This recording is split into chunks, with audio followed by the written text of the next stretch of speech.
Would they trade Mike Trout? Is that possible? I don't really see who would want to take on that contract with his injuries right now. So the Angels, if they were to trade Mike Trout, would probably need to eat almost all of the money, if not a significant portion of the money, if they're going to get any return. So it's either you're just giving away Mike Trout and getting rid of the contract, which I don't really think a team would even really want to be doing at this point. You know, he's valued to the Angels because of the sentimental aspect of it, because of his loyalty to the franchise. He said he doesn't really want to be traded at this point. I don't know if that's will has changed, but he's also hurt right now and has been hurt every year. So it's I just don't really think that I think the only scenario in which Mike Trout would have been traded would have been if he had been having a really good year, the Angels have been having a really bad year, which is kind of where it was kind of trending at the beginning of the season. Yeah. But with him being out, I just don't really see a pathway for him to be leaving this organization. Welcome into another edition of On the Record. My name, of course, as always, is Jesse Friedman, and today I am joined by the one and only Sam Blum, who writes for The Athletic and covers the Los Angeles Angels, but also the Dodgers, and also seems to be writing all sorts of other things all the time. We are here to preview this upcoming series between the Diamondbacks and the Angels. Sam, thanks for hopping on. We really appreciate it. Of course, yeah. Thank you so much for having me. So Sam, this Angels team, 25-40. I guess my first question is, are the Angels underperforming, or is this about what we all should have expected?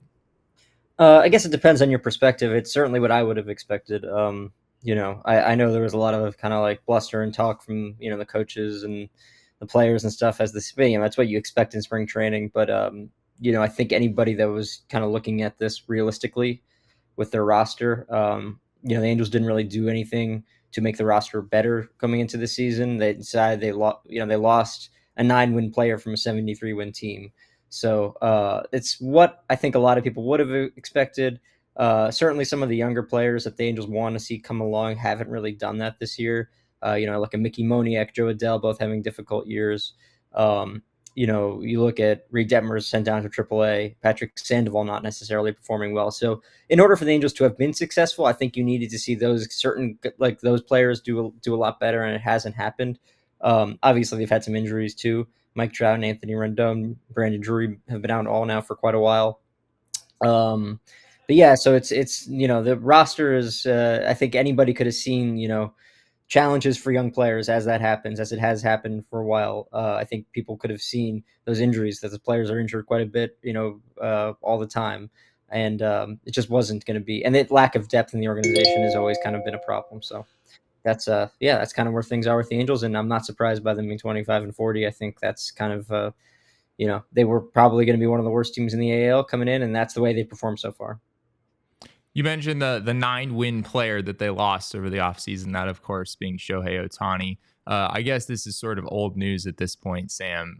But the Angels seem to be in the mix there. Obviously, it didn't work out. Why were they ultimately not able to bring him back? Well, they didn't want to spend on him. That was it. I mean, I don't think nobody knows besides Shohei Ohtani if he would have re-signed with the Angels had the Angels matched the Dodgers offer, but they were unwilling to do that. And so as a result, I mean, I don't blame. I always find it silly when Angels fans get so angry at Shohei because the Angels weren't going to. I mean, if you're going to be mad at someone, be mad at Artie Moreno, be mad at the owner, who refused to match that offer. A pretty reasonable offer, in my opinion, for a player of that caliber and of that marketing value. I think you can make reasonable arguments as to whether the Angels should have or should not have, looked to re-sign him. I personally am of the belief that that's going to take a lot more. I mean, they had 6 years of evidence to find out that they couldn't win with Ohtani. I think that what they need to do is look at, building a full scale roster, which takes years of possible rebuilding and restructuring in a lot of ways. But, until they're willing to accept that, I think this is going to be their yearly kind of outlook. I think the trade deadline will be really interesting to see if they're willing to trade certain players that maybe will kind of, resign them to the fact that they won't compete next year, but will possibly net a return that allows them to be competitive in years beyond next season, which I think will be really interesting. Who do you think the Angels could trade, or who might they trade, or who might they not be willing to trade, do you think? I think, I look at players like Zach Neto, Logan O'Hoppe, and Jose Soriano as the three guys the Angels probably should hold on to. Those are like three young players that have all performed quite well, in my opinion. I think that they've shown some flashes of brilliance, and I think those are three cornerstone pieces that any franchise would want to have, long term. That being said, I think they need to look pretty much at stripping everywhere else. Whether that and that is for the arbitration eligible players, I think is the most interesting case. Are you willing to trade a Taylor Ward? Are you willing to trade a Luis Rengifo? Hmm. Are you willing to trade Patrick Sandoval, Jose Suarez, who's starting tonight? I think those are the kind of guys that the Angels have to say, okay, even Joe Adell, someone who I think a lot of teams would, at least be intrigued by, if nothing Hmm. else. It's that's where I think they need to look. I mean, there's obviously going to let go of, guys like Carlos Estevez and maybe even Brandon Drury, guys like Matt Moore, who are all on expiring contracts. And in a season like this, I mean, you have to just get whatever you can get. But they'll have some serious leverage in their arbitration players, and I think that's where the real meat of who they can get a return for. It's painful. These are players that have been in their system for their whole careers. That fans have grown attached to. I think Taylor Ward's a very popular player. I think Luis Renifo's really become a popular player. But it's Patrick Sandoval, has gone up and down given his performance, but certainly someone that would net a return. So that's where I think the Angels need to look to kind of make some really tough decisions, which is not something they've been good at, in years past. Would they trade Mike Trout? Is that possible? I don't really see who would want to take on that contract with his injuries right now. So the Angels, if they were to trade Mike Trout, would probably need to eat almost all of the money, if not a significant portion of the money, if they're going to get any return. So it's either you're just giving away Mike Trout and getting rid of the contract, which I don't really think a team would even really want to be doing at this point. He's valued to the Angels because of the sentimental aspect of it, because of his loyalty to the franchise. He said he doesn't really want to be traded at this point. I don't know if that's has changed, but he's also hurt right now and has been hurt every year. So it's I just don't really think that I think the only scenario in which Mike Trout would have been traded would have been if he had been having a really good year, the Angels have been having a really bad year, which is kind of where it was kind of trending at the beginning of the season. Yeah. But with him being out, I just don't really see a pathway for him to be leaving this organization for a lot of reasons. But it's just not really like feasible. I don't think. Same with Rendon. I don't think you give away that contract at this point. I mean, the Angels would. I think their best bet is to pray that Anthony Rendon takes on that decision he's been kind of teasing about retiring and just leaves, because right now they're paying him $38 million a year to kind of just rehab and get hurt again and then just restart the whole process over and over again. Trout is due to return at some point this year, just not super soon. With Mike, the Angels and Mike have been unwilling or unable to offer any sort of timeline on his return. He's been a slow healer in the past. So I think that a meniscus tear, in theory, you should be returning, after a couple months at the latest. But yeah, he's been out now, I believe. I don't want to misquote me on the wrong time, but I think it's been at least 6 weeks or so. And so, yeah, I mean, this is kind of the timeline where he should be returning. But as far as I'm aware, I mean, it's not really making substantial progress on that front. At least not to the point where it's been communicated strongly. So I don't want to. I've not been around the Angels in about a week and a half or so. So to be hard for me to give you concrete answers on what's been said recently. But I think it's still going to be a little bit for Trout, if not a lot. So Ohtani obviously isn't there. Trout is out and will probably continue to be out at least for a little while longer. Who for you, Sam, is the best player on the Angels right now? The best player on the Angels right now. I mean, I think the player that impresses, that is most intriguing, that should be the best player is right now is Logan O'Hoppe. I mean, he hit the walk-off home run in their last game. Tyler Anderson's been probably their all-star though. I mean, you can't, and he's someone that I think absolutely should get dealt. Could net a legit return, especially at that contract price where the Angels don't need to eat money. They can trade him at that contract and get a real return.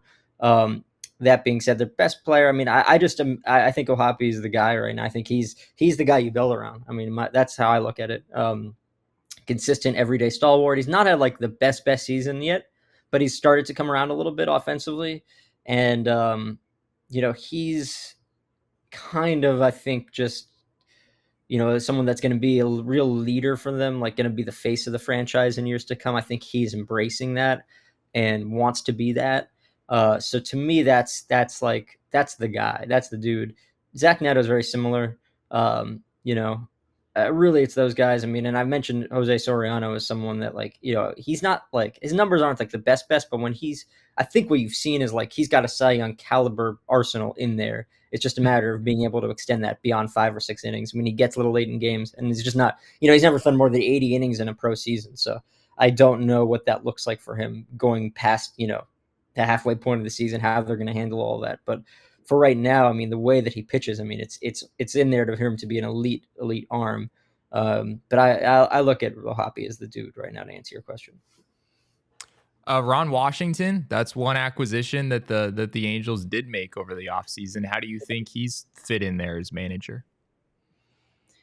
I have some certain criticisms of things that he's done. I don't, as someone that's not necessarily there every single day, I think it's unfair for me to like relay too many of those criticisms. But I will say that, I did not agree with the way that he handled Luis Guillorme's bunt, where he kind of, in my opinion, threw him under the bus.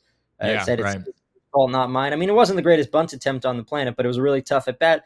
Questionable decision, maybe, to even call the bunt there with the pitcher struggling as much as he had been to throw strikes. I think like stuff like that.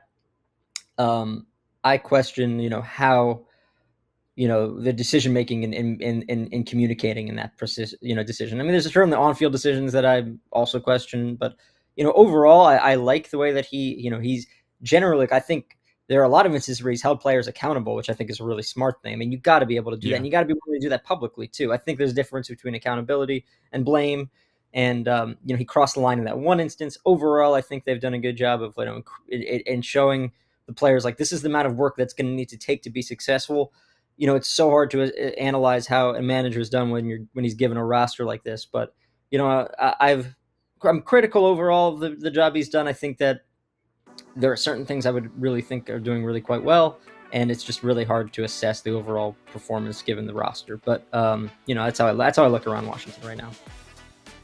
Well, Sam, we got D-backs Angels here over these next few days. I know you're a little familiar with the D-backs from the playoffs and spending some time around the team during the World Series run and breaking the Snakes Alive story and all this stuff. D-backs fans are probably more familiar with your work than they might initially realize. But yeah, we really appreciate the time today. Thanks so much. Of course. Yeah, thanks for having me.